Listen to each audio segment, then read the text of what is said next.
Hello प्यारे भाइयों और बहनों, आपका मेहर टीचिंग में स्वागत है। मैं चोल कालीन, पल्लव कालीन, द्रविड़ शैली पढ़ा रही हूँ ना। ये पांड्य शैली में भी ये तीनों से जो चोल, पल्लव, पांड्य और राष्ट्रकूट तीनों के काल में जो शैली विकसित हुई थी, ये सारे नोट्स बनाए मैंने। ये आप देख सकते हो द्रविड़ शैली, ये द्रविड़ शैली का शासन काल में देख सकते हो आप।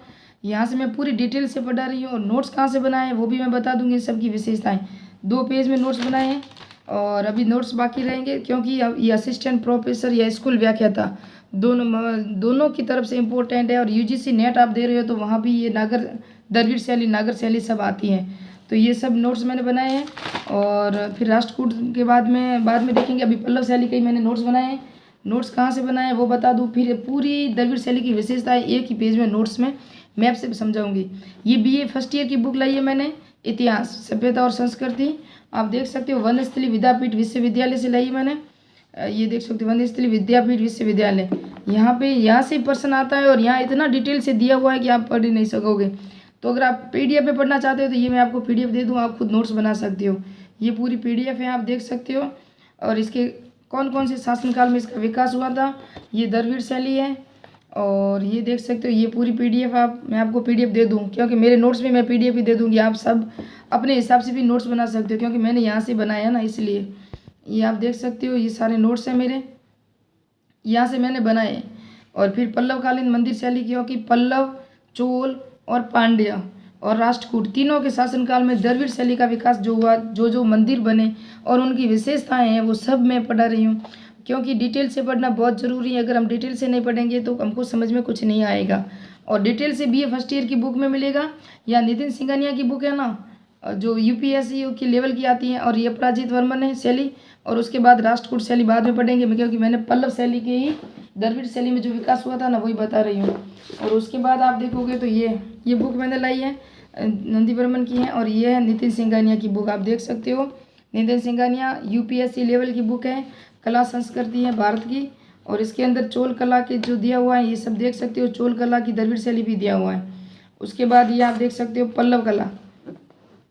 ये पल्लव शासनकाल के अंदर जो दक्षिणी भारत के जो मंदिर थे, क्योंकि द्रविड़ शैली एक मंदिर नहीं है, या हर एक शासनकाल में मंदिर अलग अलग बने हुए हैं। तो पूरी द्रविड़ शैली की विशेषता मैंने आपको एक मैप से बताती हूँ, फिर आपको नोट्स देती हूँ। तो देख सकते हो आप, ये चोलकालीन मंदिर है ना, ये द्रविड़ शैली से निर्मित है ना। कौन कौन से थे, इसकी क्या विशेषता थी। यहाँ सीकर युक्त या विमान युक्त मंदिर होते थे चोल काल में। चोलकालीन है ना, चोल राजवंश। वरदेश्वर मंदिर राजराज ने बनाया था, ये इसका उदाहरण है। विमान युक्त या सीकर युक्त। और कैसे होता था विमान, ये देख सकते हो, ये मैंने मैप से बताया। यहाँ गर्भगृह है, सभा कक्ष है। और मंडप वाले जो मंदिर होते थे ना, मंडप वाले मंदिर, सभा कक्ष, या पल्लवकालीन में होते थे। पल्लव राजवंश था ना, उसके शासनकाल में मंडप, ये मंडप है पूरा बना दिया मैंने आपको बताया, मंडपकालीन था। उसके बाद आप देखोगे तो कैलाशनाथ का मंदिर, रथ मंदिर, ये सब पल्लव काल के मंदिर है। और ये मंडप युक्त मंदिर है ना। और ग्रेनाइट और बलुआ पत्थर और एकाश्म मंदिर, ये सब विशेषता पल्लवकालीन है। और आज हम पढ़ेंगे पल्लवकालीन मंदिर ही पढ़ेंगे।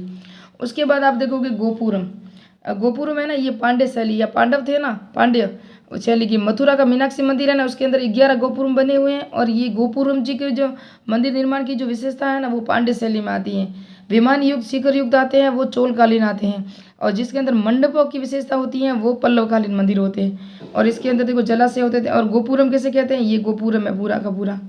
ये देखा आपने गोपुरम, मैंने आपको बताया गोपुरम। और ये मंडप दिखा दिया मैंने आपको। और ये विमान युक्त, ये तीनों मिश्रण पूरी विशेषता मैंने आपको यहाँ से बता दी है। किसकी विशेषता है ये जो द्रविड़ शैली की विशेषता है, चोलकालीन, पांड्यकालीन, पल्लवकालीन में जो होती थी वो है। अब स्टार्ट करते हैं नोट्स। ये द्रविड़ शैली है और कृष्णा नदी से कन्याकुमारी तक इसका विस्तार है। दक्षिणी भारत में ये प्रचलित थी। और बहुकोणीय या अष्टकोणीय यह होते थे मंदिर, या आमतौर पर शिखर युक्त। और विस्तार इसका 4 राजवंशों में इसका योगदान था। पल्लव काल 600 से 900 तक। और राष्ट्रकूट ये देख सकते हो, चोलकालीन 900 से 1150, पांड्यकालीन 1100 से 1350 तक। द्रविड़ शैली का सर्वोत्तम उदाहरण विशेषताएं हैं। तो द्रविड़ शैली के अधिकांश मंदिर थे ना वो शैव मंदिर थे। कैसे थे, शैव मंदिर थे। और दक्षिणी भारत में द्रविड़ शैली के 5 भाग है ना, वो प्रारंभिक रूप में से थे। सबसे पहले जो द्रविड़ शैली हुई थी पल्लव काल में हुई थी, तो उसके प्रारंभिक रूप थे ना वो 5 भाग थे, जिसके अंदर गर्भगृह था, मंडप था, नंदी मंडप था, प्रकार थे, गोपुरम थे, विमान युक्त मंदिर। मैंने बता दिया इसके सबकी विशेषता द्रविड़ शैली की। और मथुरा का मीनाक्षी मंदिर है ना, ये गोपुरम का विशेष उदाहरण मैंने बता दिया।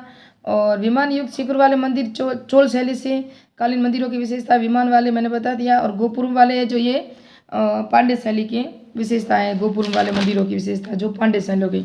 और मंडप वाले मंदिर थे तो इसकी विशेषता पल्लव शैली की, जिसके अंदर मंडप होते थे वो पल्लव शैली से निर्मित थे, पल्लव काल में विकसित हुए थे मंडप वाले मंदिर। और गोपुरम वाले मंदिर थे ना, ये पांड्य शैली में विकसित हुए थे। पल्लवकालीन मंदिरों और द्रविड़ शैली में क्या क्या जो विशेषता यहाँ दिया हुआ है, तो पल्लवकालीन जो वास्तुकला को 4 भागों में विभाजित किया गया है। महेंद्र वर्मन शैली, राज सिंह शैली और मामलन शैली और अपराजित शैली 4 भागों में। तो महेंद्र वर्मन शैली है ना, ये आप देख सकते हो 625 विकास हुआ था। और इसके अभिलेखों में इसको कला प्रेमी और विचित्र चित्र कहा गया, किसको, महेंद्र वर्मन को इसके अभिलेखों में कहा गया। ये सब BA फर्स्ट ईयर की बुक में लिखा हुआ है ना, बाकी कहीं से नोट्स मत बनाना आप, ये अथॉरिटी नोट्स है। और इसके काल में स्तंभ युक्त मंदिरों का भी निर्माण होने लगा। इसके मंदिर पहाड़ियों को काट कर बनाए गए, जिसे हम एकाश्म मंदिर कहते हैं। इस शैली में प्रमुख मंडप, ये मंडप याद रखना, क्योंकि ये मंडप जो विशेषता है ना मंदिरों की, मंडप की विशेषता ये पल्लवकालीन थी। इन मंडपों को अच्छी तरह याद रखना। आप नोट्स रख लिखते हो, उदयवली में गुटुर जिला अनंत सेन का मंडप और भैरवकोट उत्तरी उटकार जिला, भैरवकोट और अनंत सेन जो मंडप थे ना, ये पल्लव शैली से थे, है ना, मामलक शैली। इसका विकास प्रमुख केंद्र मामलकपुर महाबलीपुरम था। और इसकी स्थापना महेंद्र वर्मन ने प्रथम ने की थी, के पुत्र नरसिंह वर्मन ने की थी, है ना, महेंद्र वर्मन नहीं था, इसके नरसिंह वर्मन प्रथम मामल नाम से जाना जाता था, नरसिंह वर्मन। और इसके शासनकाल में एकाश्म रथ मंदिरों का निर्माण हुआ, पत्थर की चिनाई से भी मंदिर बनने लगे। इस शैली में महेंद्र शैली के मंडपों की अपेक्षा अधिकांश विकसित और अलंकृत।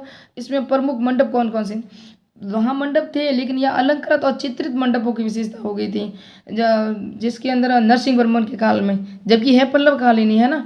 और जिसके अंदर कौन कौन से मंडप थे, वराह मंडप, महिष मंडप, पंच मंडप। इंपोर्टेंट मैंने लिखा है तो आप भी इंपोर्टेंट करके इसका नोट्स बना दे लेना।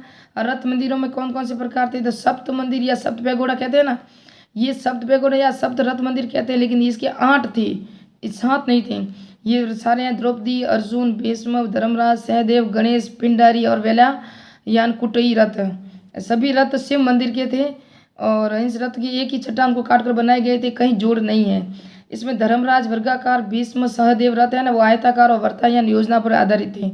धर्मराज रथ था ना, ये वर्गाकार था और भीष्म और सहदेव का आयताकार या वर्तायन योजना पर आधारित थे। इस मंदिरों की प्रमुख विशेषता शिखर विमान युक्त ये नहीं थे, शिखर विमान युक्त मंदिर थे ना, ये किसकी विशेषता थी वो मैंने बता दिया था आपको नेक्स्ट वीडियो में। और शिखर युक्त जो विमान होते थे वो चोल कालीन थे, है ना, ये मेरी गलती से लिख दिया है। भीष्म रथ संपूर्ण स्तंभ आधारित, इसका भाग गज पृष्ठाकृति था, ये इंपॉर्टेंट है, याद रखना। भीष्म रथ मंदिर है ना, इसका संपूर्ण स्तंभ था ना वो गज पृष्ठान यानी कि हाथी के आकार था, ऊपरी भाग था ना वो। अब वीडियो बड़ा हो रहा है तो राज सिंह शैली नेक्स्ट वीडियो में पढ़ेंगे, फिर पढ़ेंगे राष्ट्रकूट शैली, पल्लव चोल शैली और पांड्य शैली। मिलते हैं नेक्स्ट वीडियो में। अथॉरिटी